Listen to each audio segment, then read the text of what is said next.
সালামু আলাইকুম, সবাই কেমন আছেন? আশা করি সবাই অনেক ভালো আছেন। মাত্র ৳৪০০ দিয়ে এরকম সুন্দর একটা গাউন কিভাবে তৈরি করলাম সেটা আপনাদের মাঝে শেয়ার করব। এখানে যতগুলো কাপড় দেখতেছেন সবগুলো কিন্তু অর্গানজা ম্যাটেরিয়াল।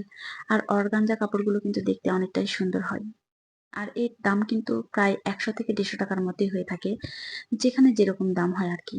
তো আমার থেকে এইগুলো নিয়েছিল ৳১০০ গজ। আমি গ্রাউন্ডের জন্য নিয়েছিলাম মাত্র ৩ গজ কাপড়।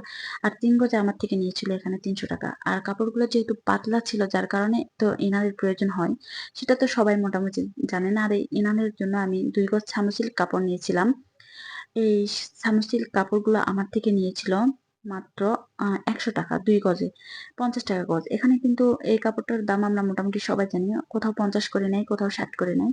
তো এটার কালার অনেকটা ভালো ছিল। প্লাস হচ্ছে যে এইটার কাপড়টাও অনেক ভালো ছিল। মানে একটু গ্লেসি ছিল। অন্যগুলা দেখলাম সেগুলো আমার কাছে মানে এতটা গ্লেসি মনে হয় নাই। যার কারণে ওইগুলা নেই নাই। ওইগুলার মানে রেঞ্জটা আরো অনেকটাই বেশি কম ছিল। তো যাই হোক আপনারা হয়তো ভাবতে পারেন কিভাবে ৳৪০০ দিয়ে এরকম একটা গাউন তৈরি করা সম্ভব। আসলে যেহেতু আমি বাসায় মেক করি, নিজে তৈরি করি যার কারণে আমাকে এক্সট্রা কোনো চার্জ দিতে হয় না। মানে যেটা হচ্ছে যে টেলারিং এ দিতে হয় না কাপড়গুলো। যার কারণে আর এক্সট্রা কোনো মানে টাকার দেওয়ারও প্রয়োজন হয় না। তো যেহেতু আমি নিজেই তৈরি করতেছি দেখতেই তো পাচ্ছেন। এগুলো কিন্তু বাসায় আপনারা দেখে মেক করতে পারেন। আর যদি আপনারা মনে করে থাকেন যে এটার কাটিং এবং সেলাইয়ের ভিডিও পেতে তাহলে অবশ্যই আমাকে বলবেন। আমি দেওয়ার চেষ্টা করব। পরবর্তী ভিডিওতে আমি কাটিং সহ সেলাই সহ আপনাদের হচ্ছে যে শেয়ার করার চেষ্টা করব। আর এটার হাতা কিন্তু ছিল বল্লম হাতা, দেখতে তো পাচ্ছেন অনেক ফুলানো। এই হাতা কিন্তু বর্তমানে অনেকটাই ট্রেন্ডিং চলতিছে। এরকম হাতার জামা কিন্তু দেখতে অনেকটাই বেশি ভালো লাগে।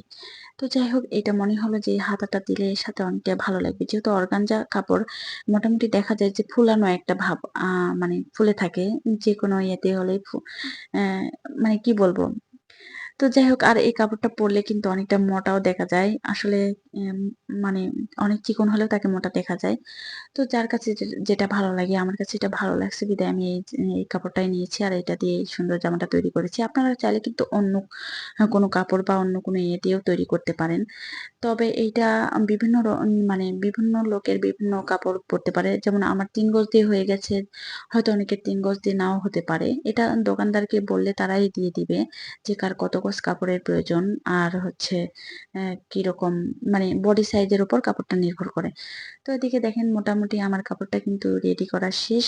আর শেষ পর্যায়ে যেটা দেখেন কাপড়টা আমি তৈরি করেছি।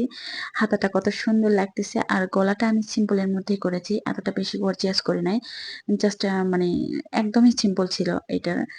আর কি বলবো এখানে ঘেরটা এতটা সুন্দর হয়েছিল মানে অনেক বেশি ঘের নিচে একটা কুচি দিয়েছি। মানে দেখতে যেন অনেকটা ভালো